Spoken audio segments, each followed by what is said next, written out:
In this video, folks, I'm going to show you how I color grade my iPhone footage to get that cinematic look we're all after. I'll be using Final Cut Pro as my main editing software, but the techniques can be applied to pretty much any editing software. Now, everybody has their own color grading workflow, and I'll show you what has worked for me. Also, stick around till the end, and I'll also show you how to save that look as a preset so you don't have to repeat the process every time. Now, the clips I'm color grading today were all shot on the iPhone 16 Pro Max. I used the default camera app with the standard picture profile, so no Apple lock. And I'll start off first by balancing the image. This involves adjusting the exposure, contrast, saturation, and white balance to create a clean foundation. And for the second step, I'm going to shape the light, create a color mask to separate the subject more. As for the third step, we're going to create the look. Now, this video is sponsored by Motion Array. More on them coming up. So we're here inside Final Cut Pro, and we're going to color grade these 3 clips. We're going to start off with this clip, which is one of my favorite shots I took in Brazil. So I'm going to start off by adjusting the exposure. I'm going to add a color wheel. I'm going to rename this to exposure, and then I'm going to bring up the waveform by pressing Command 7. What I usually like to do is bring down the highlights. I want her skin tone not to be above 75 IRE. I'm also going to bring down the shadows a bit more. This way I can add a bit more contrast, and then I'm going to lift up the midtones just to bring back some of the details here. And if we look at the before and after, this is what we get. Add another color wheel, rename it saturation, and just boost the saturation on the global wheel. Then if we switch over to the vector scope, you can see that we have a lot of saturation in the green, which we can reduce later on. But for now, I want to focus on balancing the shot. So we're gonna add another color wheel, rename this white balance. And the goal here is to make the colors look as natural as possible. So the way I saw it when I was there, you want your whites to be white and your blacks to be black, and also other colors like skin tones to be accurate. So from what I can see, I feel like this image is a bit too green. So I'm going to select the highlights and pull it away from green. This looks good to me. So if you look at the before and after, you can see the image is more balanced. Next up, I'm going to add a hue versus saturation to remove some of the green. So I'm going to head over to the hue versus saturation, select this pin, and then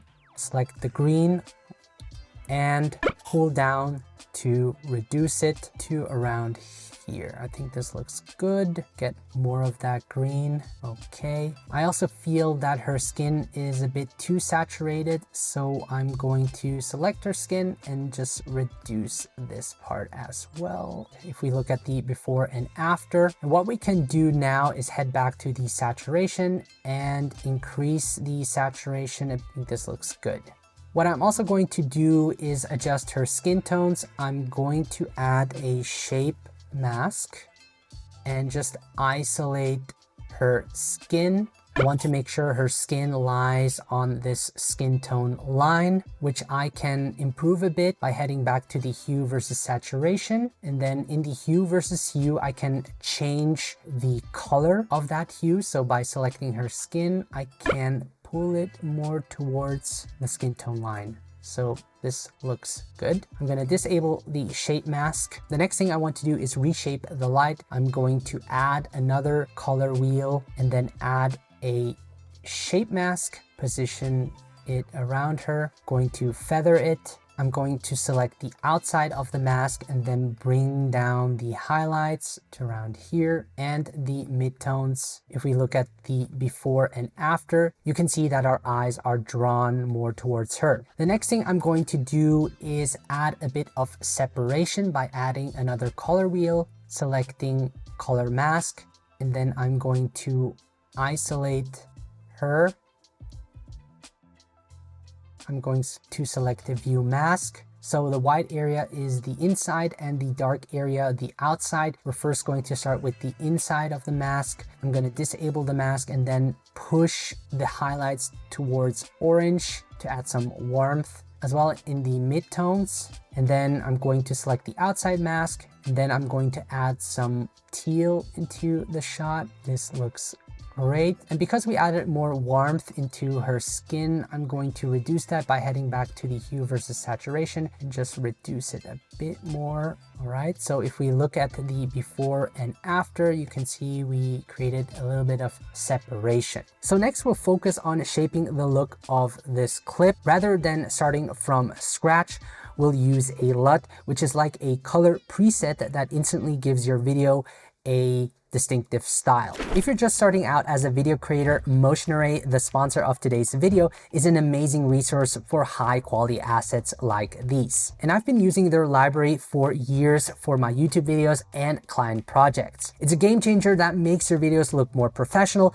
and speeds up your workflow. Everything you need is in one place: music, sound effects, video templates, motion graphics, you name it. They even offer AI voiceovers like the one you're hearing right now. Hi, need an AI voiceover? I've got you covered. Which can be super handy if you need a quick narration for your videos. Now, going back to the LUTs I mentioned, you can also explore their extensive collection to download and elevate the color grading of your videos. And the best part, you can download as many LUT packs as you want and try them out to find the perfect look for your video. Now, for this clip, I'll be using the Cinematic LUTs by Supergiant. I can simply download it and then apply the look in Final Cut Pro. So let's do that right now. I'm going to add a custom LUT, and then I'm going to add that to this clip, and then I'm going to bring this all the way up, and you can see that I've added the Cinematic LUT pack, and I can choose between different ones, and I'm going for the Voyage. I'm going to reduce it to 30. The next thing I'm going to do is head back to the exposure and add a bit more contrast. So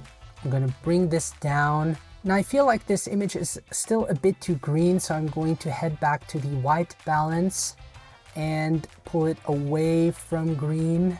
Yeah, this looks better.